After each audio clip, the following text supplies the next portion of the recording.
Hi, I'm Kathleen Karlsen. This is the second in the workshop series of Mantras for Health. So I have a lyric sheet here that I'll put in a link in the description for this. You don't necessarily need to have this, but if you'd like to have it, if you've got a printer, you want to print it out, or you want to have it up on your computer while you watch the video, that's great. I will put the lyrics and a little bit of explanation on the screen as well, so some graphics. So we'll talk a little bit about the lungs. So besides the physical body, we also have a body that is referred to in the East as the mantra Purusha. And the mantra Purusha is the body of sound. So that's surrounding the physical body, sort of like an aura, but it's specifically made of sound. And you can affect that body through mantras, through sound, through creating sound and producing sound yourself. And that can help ensure the harmony of the flow of that energy into the physical. The lungs are the most significant aspect of the respiratory system, and also obviously completely necessary in order to produce sound. So the lungs are an ideal container for breathing, surrounded by the intercostal muscles and then some of the muscles of the spine, and then of course the diaphragm just under the lungs that moves up and down as we breathe. So there's alveoli, which are little balloons, little sacs in the lungs that fill and then collapse as we breathe. And you can increase the capacity of the lungs. So those tissues don't have muscles, those are just sacs. But you can increase the capacity of the intercostal muscles. So through cardiovascular exercise, through specific things like low pressure fitness, through pranayama, those are all great ways to improve. And then just by singing, you eventually will strengthen those muscles the more you sing. So the diaphragm playing a key role, and then there are also vowels, syllables, and words that specifically impact and affect the lungs. For example, the word ah, so that's a heart sound, but it's also affecting the lungs. And there's a number of words like swaha, for example, or namaha, so different words, if you're singing in Sanskrit, that are using that. And of course, that sound is in every language, but it is particularly helpful for the lungs. And, lastly, just expanding the capacity of your lungs is really expanding the capacity in your life. So expanding your capacity to move, expanding your capacity to sing, to speak, to project, to have a voice for yourself.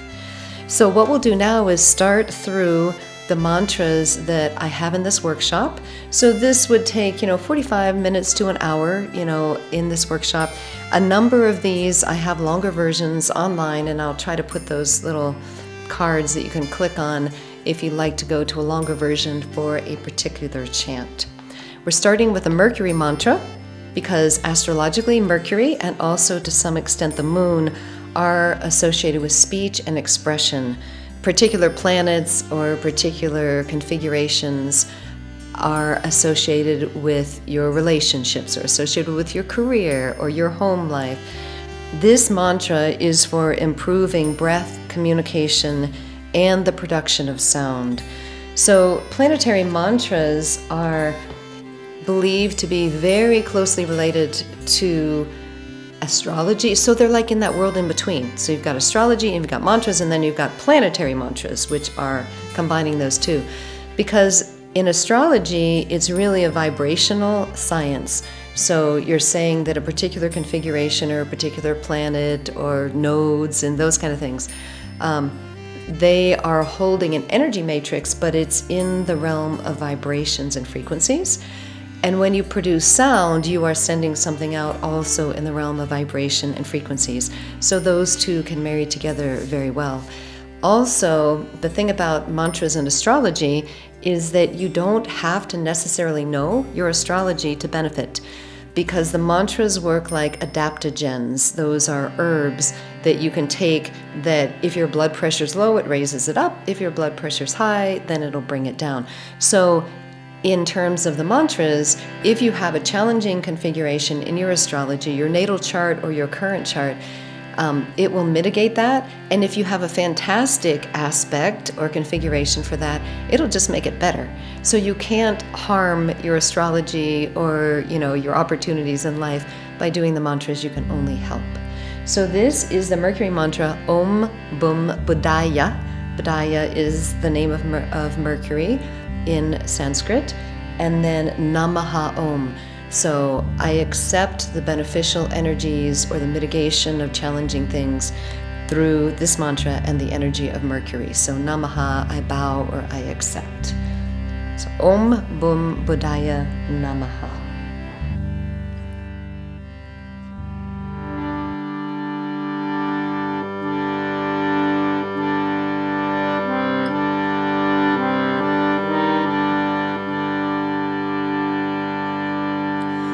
Om Bum Buddhaya Namaha. Om Bum Buddhaya Namaha. Om Bum Buddhaya Namaha. Om Bum Buddhaya Namaha. Om Bum Buddhaya Namaha. Om Bum Buddhaya Namaha. Om Bum Buddhaya Namaha. Om Bum Buddhaya Namaha. Om Bum Buddhaya Namaha. Om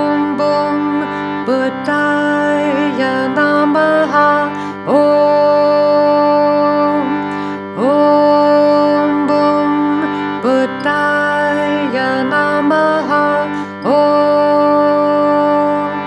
Om Bum Buddhaya Namaha. Om Bum Buddhaya Namaha. Om Bum Buddhaya Namaha. Om Bum Buddhaya Namaha.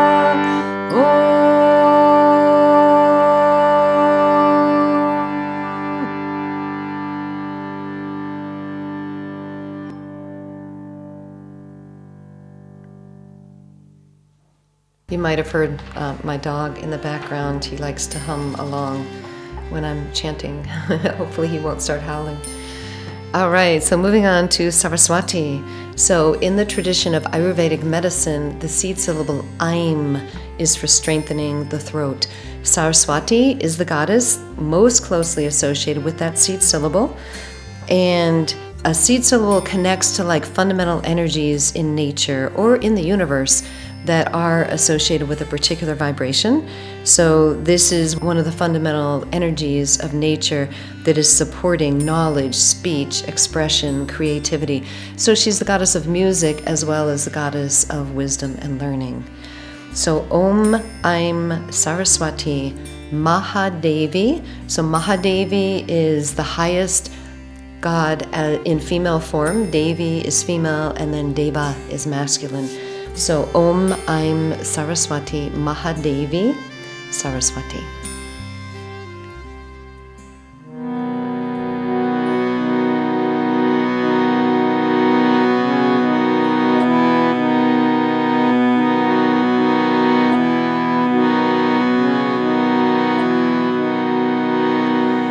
Om AIM Saraswati Mahadevi Saraswati. Om AIM Saraswati Mahadevi Saraswati. Om AIM Saraswati Mahadevi Saraswati. Om AIM Saraswati Mahadevi Saraswati. Om AIM Saraswati Mahadevi Saraswati. Om AIM Saraswati Mahadevi Saraswati. Om AIM Saraswati Mahadevi Saraswati. Om AIM Saraswati Mahadevi Saraswati. Om AIM Saraswati Mahadevi Saraswati. Om AIM Saraswati Mahadevi Saraswati. Om AIM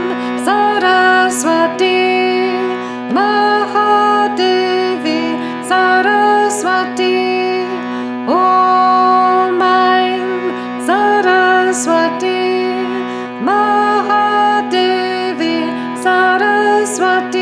Om AIM Saraswati Mahadevi Saraswati.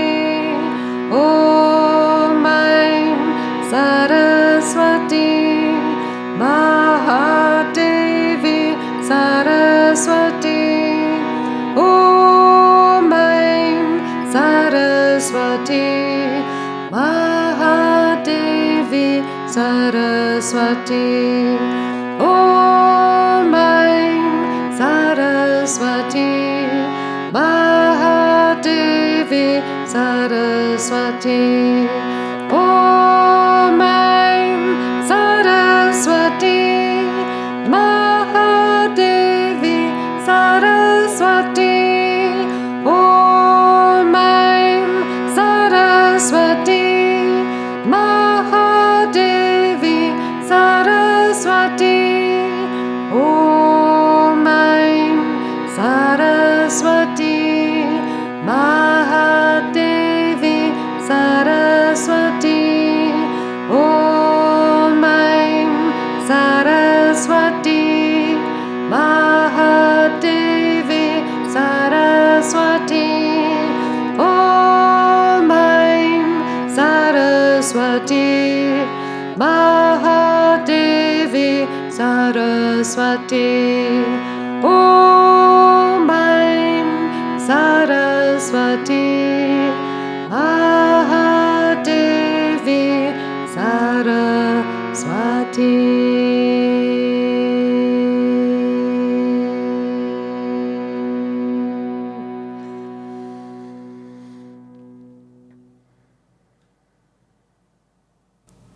I can attest to the fact that chanting will strengthen your voice.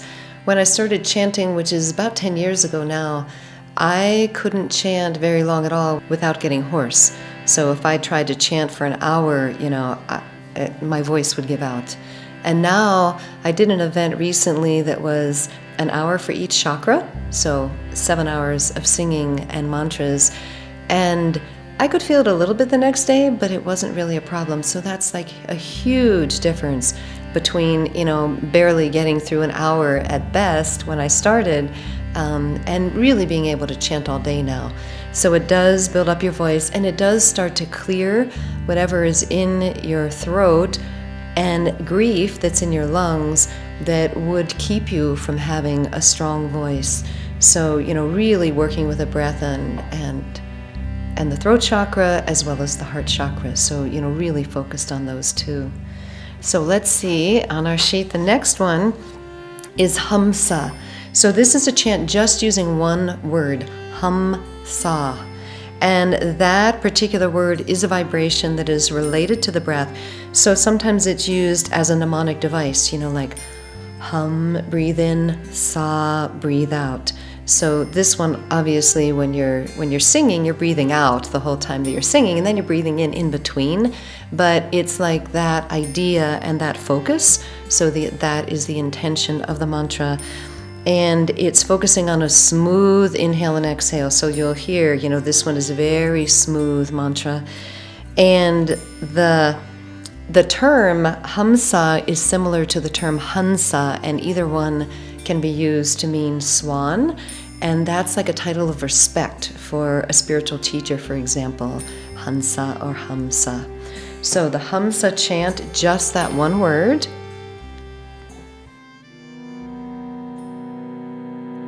And this one I do have a few longer versions, so I'll put a link for those.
I have a friend who is my Pranayama teacher, so the breath practice, one of the branches of yoga, one of the 8 branches of yoga. So I go to his Pranayama class on Saturdays. He also happens to be my music producer, so when I do a longer chant and there's other instruments and everything, he plays a lot of those instruments, so that's Jake Fleming. And he and I were having a discussion one day because he's a sax player. And he said when you're singing, what you have to learn to do is have a long exhale, so you have a long phrase, and then a very quick, you have to learn to breathe in quickly. So that's what he does playing the sax. You're playing and playing, and then you've got to be able to fill your lungs really quickly. It doesn't matter, when you're starting out, that was just, that's more related to, trying to sing properly for music production. But it is good training, it's something to work towards or something to think about, in terms of the breathing. So with singing, your breathing is the phrases, whatever, however the words lay out in the song or in the mantra. But in the pranayama, you're really experimenting with timing, a certain number of counts for the in-breath, holding the breath, the out-breath, and I'm just a very, very beginner. He sent me a book to read about it, so I'm a very beginner in understanding that practice. But it is built into mantras, so it's built in any time that you're singing mantras. You're working on the lungs and the breath. So you're always working with that, which of course is intimately tied both to your emotions and also to your mental process. So by calming yourself, when you teach a small child who's upset, well, take a deep breath, because that has a calming effect on the nervous system. And when I finish chanting, even if something really upsets me, I'm really concerned about something happening with my family or friends or the world, whatever. If I chant for a solid hour, it's like, ooh, you just, it really helps to get you into a zone where it's like those things may still be happening, but it's like, okay, I'm centered, I can handle it, I can deal with life. So, all right, the next one, Param Jyoti mantra, Om Hrim Hamsa, so the same word again, Hamsa Soham, which is almost the opposite of that, and then Swaha. And the Om, of course, we've used in already a couple of these mantras, is really focus, often at the beginning or the end. So as a focus at the beginning of a mantra, and then as like a closing at the end. So this one has Om at the beginning, and then the Hrim, H-R-I-M, that is a fire syllable. So it's involving the H is related to the breath, so the Ha, so Hrim, and then the R is a fire consonant. So each letter, each vowel, and consonant have a particular vibration, so that's like a fiery energy. And then the E for Hrim, that is more of a third eye kind of focus, so even more intense than the Om, like E, so having a vision for something. And then the M is really grounding it in the physical, so that's a Divine Mother sound. So Hrim is like, just in that one word, there's a lot going on. And then the Hamsa we talked about in the last chant. And then the Soham means I am that. So there's longer mantras using that, but that's a very concentrated form of it.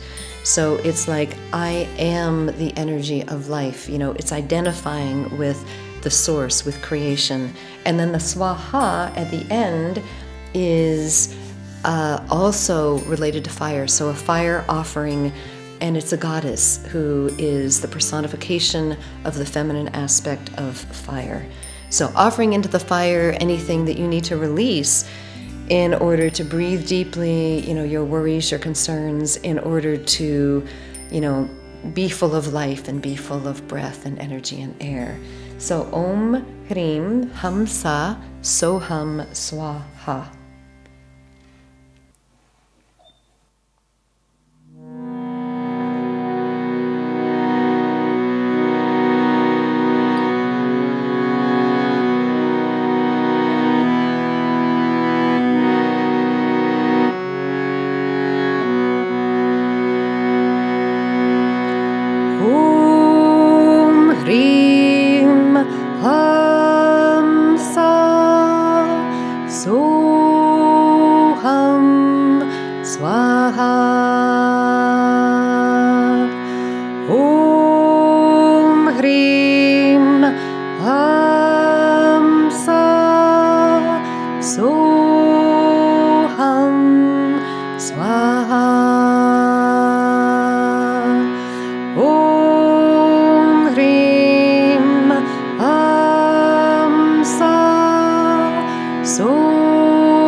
Soham Svaha.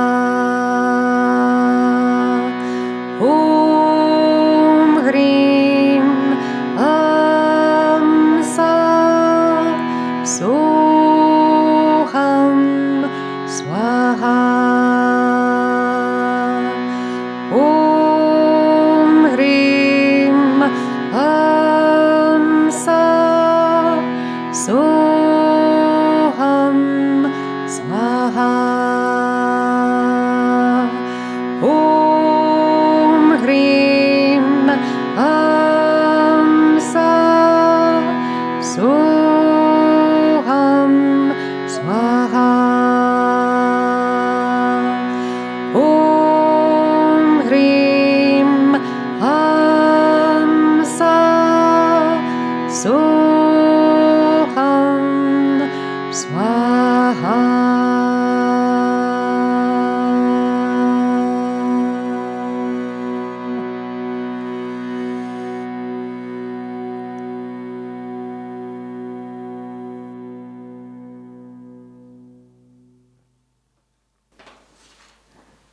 All right, and then the next one, breathe through me. So this is in English. There was a time, I haven't been doing this lately, but there was a long period of time when I would always do a mantra, a chant, a song in English every time that I led a mantra session or kirtan. And the reason for that, for one thing, I'm an English speaker. I'm Celtic. You know, I'm not Indian in origin, at least not in this life. And I think I had many lifetimes in India at some other point, because I just adore the culture and the language, although I do my best with the Sanskrit, and I know it's not perfect. At any rate, so in English, if English is your native language, then when that was the first language that you learned, if that was the first language that you learned, then it is processed a little differently in your brain than something that you learn later in life. And each language actually does trigger slightly different areas of the brain, because you can think of it as like localized language areas, for example, and motor areas. But the truth is the brain does work as a whole. But some areas are more lit up, you know, when they do a brain imaging, based on what the person's thinking about, what they're saying, what they're doing, what language they're speaking. So with the English, for me, and I think in general, the language that you first learned, you have an emotional tie to. And it's also your default language if you're under stress. So my husband is Norwegian, and if he's checking out in a grocery store and paying cash instead of using a credit card, and he's counting money and people are behind him waiting, the cashier's waiting, you know, and you feel that sort of stress, you know, of people waiting for you to finish counting out your money. And he'll go back to counting in Norwegian because that's his default language and that's what it's easiest for him to count in. So when I sing in English, what I find is I do feel the Sanskrit and the chants very deeply. Mostly I feel them in my heart. You know, I feel that resonance, you know, in my lungs and in my heart. And also in the skull. There's a lot of resonance in the skull when you're singing. And with English, I do feel that emotional connection because I don't even have to think about what the words mean because they mean what they mean, and that's my native language. So I really connect with the devotion aspect of it, whereas in Sanskrit, that's a conscious thing for me. You know, I consciously think about what it is that I'm chanting. If I'm chanting for the alleviation of a condition, then I'm consciously thinking about it. But with English, it's like an unconscious reaction. It's like there is just a tie. So, excuse me, that was a very long explanation.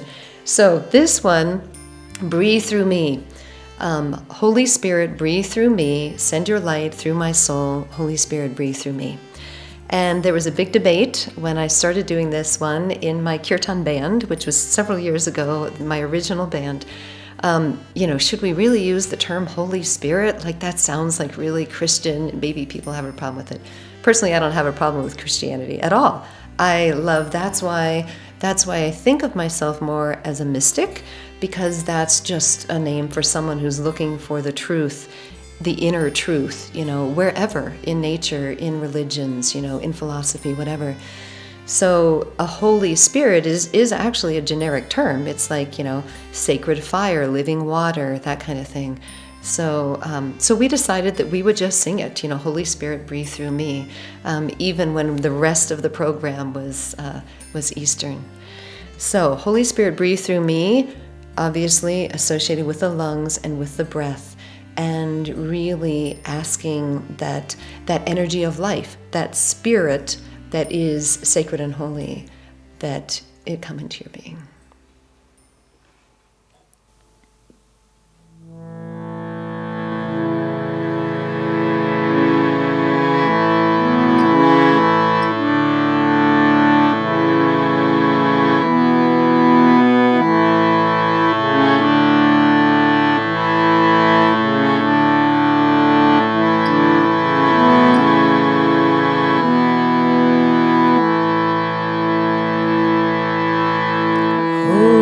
Spirit, breathe through me.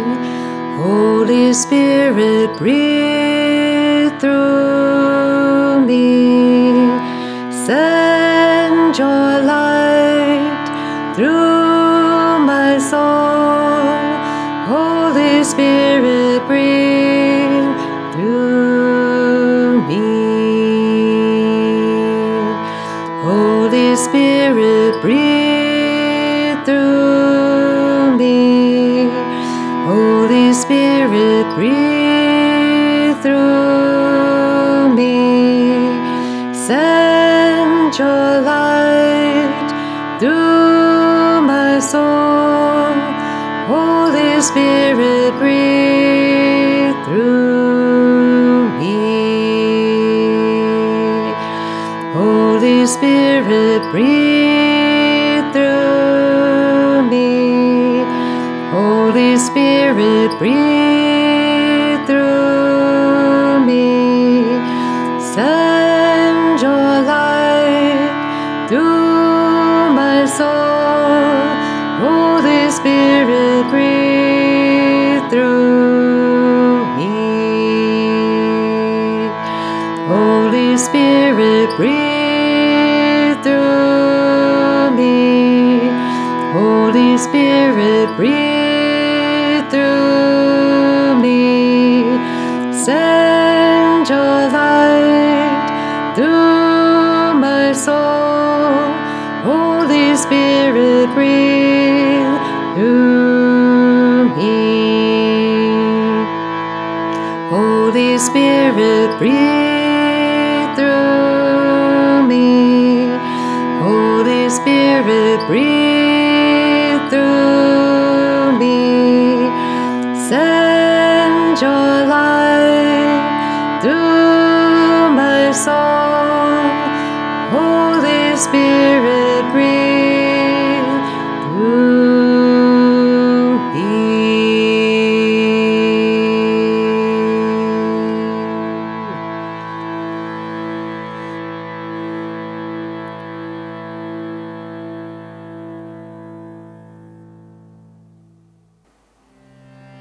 There is a fully produced version of that my friend Jake helped me with a harmony, and goes through all three verses, so that there is a verse that's sacred fire and living waters. But since we're really focusing on the lungs and the breath for this particular workshop, we just did that first verse. And the last one, Om Namah Shivaya. So this is the most basic universal chant to Shiva. So Om Namah, I bow before the energy of Shiva. Om Namah Shivaya Om. This is a chant that is for harmony, harmonizes the energy of the body. It's calming, controls the mind, so helps to alleviate emotional or psychological disturbances. And Shiva is a deity that is associated with the air and with breath. So I have a whole other presentation on Shiva. He honestly is one of the most fascinating figures in the Hindu or the Sanatana Dharma tradition,